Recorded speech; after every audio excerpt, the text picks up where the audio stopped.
সেখানে মেহনত করতে হবে। শুধু আমি বসে থাকলে হবে না।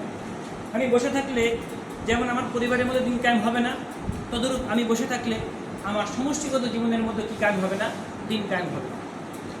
তদরূপ রাষ্ট্রীয় জীবনে সেখানেও যদি আমি দিন কায়েম করতে চাই, তাহলে রাষ্ট্রে যারা বসবাস করছে নাগরিকবৃন্দ, তাদের সকলকে কী করতে হবে, এই দিন কায়েমের এই প্ল্যাটফর্মে একত্রিত করতে হবে, তাদেরকে দাওয়াত দিতে হবে, দিন কায়েমের বিষয়ে তাদেরকে আগ্রহী করে তুলতে হবে।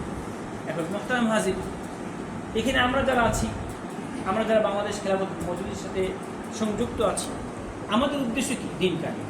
আমাদের উদ্দেশ্য কি? দিন কায়েম। আলহামদুলিল্লাহ আমাদের ব্যক্তিগত জীবনে আলহামদুলিল্লাহ আমরা কি করেছি? দিন কায়েমের একটা পরিবেশ তৈরি করেছি। আমাদের এখানে যারা উপস্থিত আছে, আমাদের প্রত্যেকটা পরিবারেও কি দিন কায়েমের একটা পরিবেশ আছে।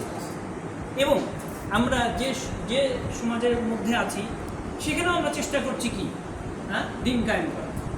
এখন আমরা যে দায়িত্ব নিয়েছি রাষ্ট্রীয়ভাবে কী করা, দিন কায়েম করা। এখানে এসে যে সমস্যাটা হচ্ছে যে আমরা নিজে নিজে দিন কায়েম করতে পারবো, রাষ্ট্র